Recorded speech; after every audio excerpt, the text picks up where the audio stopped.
Redshift here, doing my part to shift perceptions out of the pink and into the red. I've been thinking for a while that I wonder if we could cure people of violence and other negative qualities if we get them back in touch with nature, especially with the ocean, but maybe just nature in general, orchards and stuff, trees and earth and stuff like that. I really think one of the reasons the ghettos are violent and a lot of drug use occurs there and stuff is because they're so disconnected from nature. If we move these people to an island or to land very near the water within walking distance of the ocean, I mean, maybe just the contact with the ocean would enable them to become less violent, because they'd start surfing and swimming and they'd realize the beauty and peace and, flow of the natural world and about how that is so much more natural and rewarding and better than, this artificial, violent, competitive, predatory, synthetic, human thing that people are doing in the ghettos. I mean, humanity is just getting more and more unnatural. And while technological advancement and therefore, in a sense, unnaturalness is inevitable, increased in unnaturalness is inevitable, I don't think it has to be a negative thing, but it's being done in an unnatural way. You know what I mean? Like, it doesn't have to be like this. I think we really could cure a lot of people, a huge, not everyone obviously, but a huge percentage of the violent people I think could be cured just by having them live in nature. It just speaks to humanity on a deep level, you know what I mean? And being deprived of that, I think, also, harms them on a deep level, depriving them of access to nature. You know what I mean? Cities really are evil compounded. It's evil on top of evil on top of evil on top of evil. You got the predatory sexuality, you got the stealing, you got the drug use, you got the violence, you got the sexual degeneracy, and on top of all that, you got the separation from nature. So, and probably other things too that I don't even come to mind right now. So it's like cities really are evil. They are evil on top of evil on top of evil.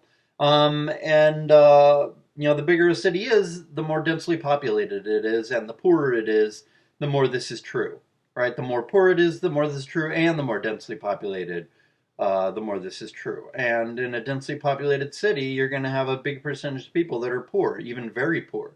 And so this is not a good thing, you know what I mean? And evil people, people who make a lot of money and are insulated from a lot of the negative effects of cities and who are highly intelligent and get to hang around, highly intelligent, charming people, and who are themselves amoral. A lot of these kind of guys will say, like Alt MGTOW did in his comment under his AO Mechmarine name, a lot of these people are going to say that, oh, you exaggerate the badness of cities, the evil of cities or the degeneracy of cities. No, I don't. I really don't. Cities really are evil. And only someone like Alt MGTOW or anybody like that, who is very naturally amoral, naturally, genetically a born psychopath or partial psychopath, who is also sexually degenerate, who is also vicious and violent, only someone like this could think that, I'm exaggerating the evil of cities. Only someone who's already naturally and through practice an evil person, only someone like that could possibly think that cities are not evil, or that I'm, exaggerating the degeneracy and evil of cities. No, I'm not exaggerating the degeneracy or evil of cities. I'm just in touch with what humanity used to be like and is supposed to be like, because number one, I'm naturally a good person, and number two, I got a really, really good upbringing from my parents in terms of being forced to be very religious, and therefore, while this did me a lot of damage in terms of rigidity of thinking and superstition, it also did me a lot of good in terms of morality. So I have a highly, highly developed sense of morality.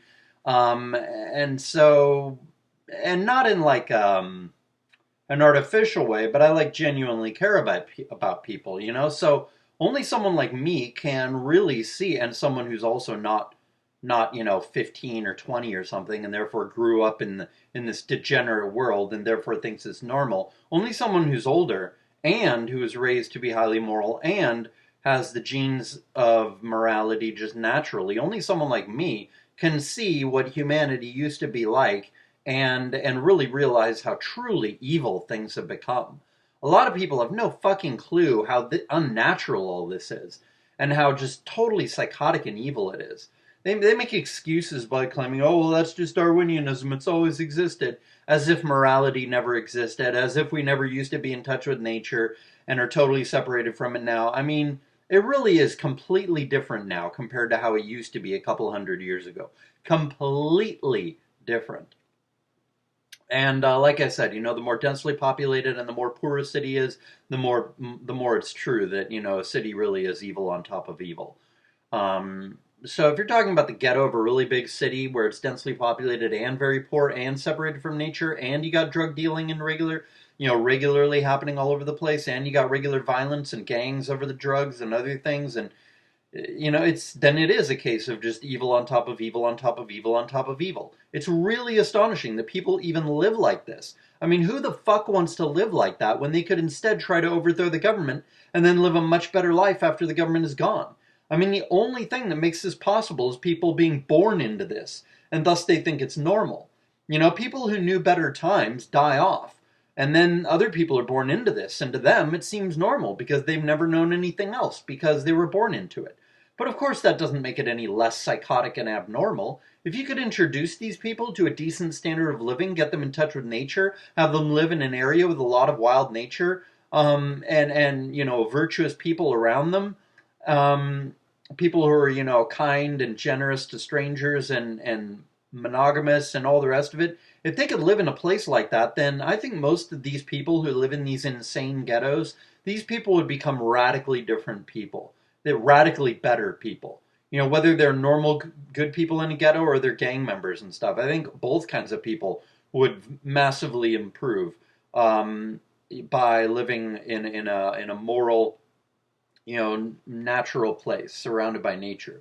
With an extremely low divorce rate, where there's not much fighting, everybody gets along, and everybody's generous and good to each other. I mean, this really used to be how it was in the past. I think everybody would become radically different if they lived in a place like that. And I think the only reason people don't, join the Amish or something is because the Amish don't use technology. But if people could find a place like that that also used technology, then I think a lot of people would want to live in a place like that that's highly moral, right? Because they'd be much happier, right? They'd probably be healthier and happier as well. And who doesn't want to be happier? I mean, come on now, right? Like, they'd be happier, more peaceful. They'd be aware, and then they'd become aware of how psychotic and unnecessarily psychotic the ghettos are if they moved out of them and lived somewhere else much better for several years, or even just a year or two would probably be enough to show them how much better it is where they're living and how ghettos are totally unnecessary and totally psychotic, how they're complete hell. These people would say to themselves, why are we tolerating ghettos to be the way they are? And things would start to change. I wish we could get these people to direct their anger and their violence toward the government. Because a lot of these people in ghettos and stuff, they're quite violent. But, like, why would they be violent against their own people? What they need to do, like that one lady was talking about, like, burning down white neighborhoods or whatever, she was pretty close to the mark, right? Like, don't attack your own people, attack the evil assholes who have all the power, who've made it like this. Yeah, you should be violent, but you should be violent toward the people at the top, not toward each other. And that goes for white people, black people, etc. But especially toward the, people who are being violent, like black people in ghettos and stuff. They need to start directing their violence where it should go, and where it deserves to go, and where it would do the most good. That is, directing it toward the people at the top. Burn down their neighborhoods, murder their people, murder their kids, blow up their corporate business at their headquarters of their businesses and stuff. Like, then you'll make the world a better place. But people these days, because they were born into it and because they've never known anything else, they're so deluded they don't even realize how unnatural it is. I mean, they realize it's unpleasant to live in a ghetto, but they don't realize how truly unnatural and insane it is. They also don't realize, I think, how unnecessary ghettos are and how it doesn't have to be like this. Or if they do, they just don't really know how to fix it or something. I don't know. Now, I'm not advocating a return to slavery, but blacks were way happier back when there was segregation. Their communities were much more traditionalist and had a much higher standard of living for the level of technology that they had.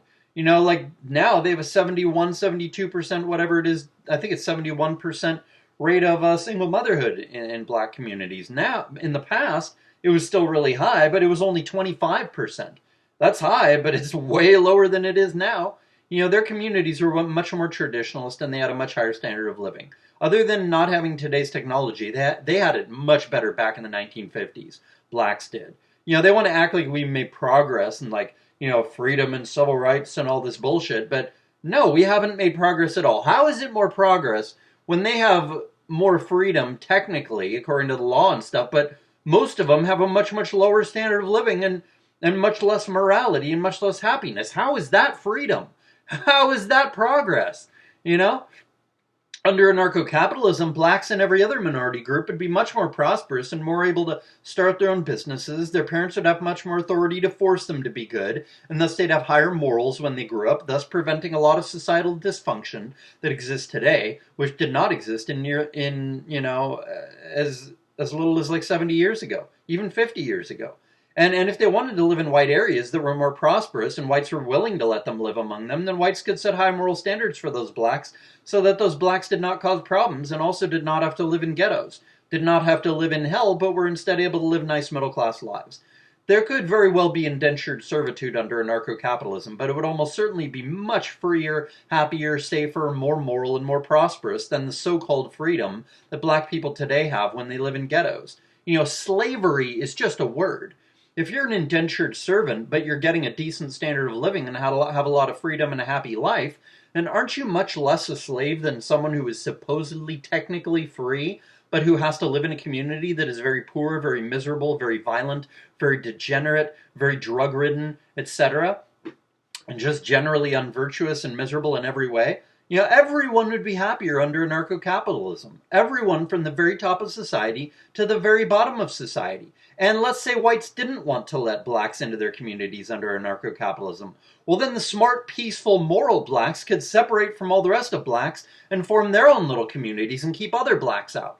And then there would be functional black communities. And because those communities would be much more functional and probably more prosperous as well, they would be able to have more kids. And then eventually they would be greatly outbreeding the lesser IQ, lesser moral, lesser, more violent, less peaceful blacks. And then eventually, after enough generations, most blacks would be highly moral, intelligent, peaceful, etc. Because they'll be the descendants of the blacks who separated from the rest of blacks. You see, so then the good blacks will be breeding a lot, and then the not-so-good blacks will be breeding very little, or not nearly as much. And then more and more and more the generations go by, those blacks, will be displacing the other blacks just in terms of how many, they'll become a greater percentage of the population of blacks until eventually all blacks are like that.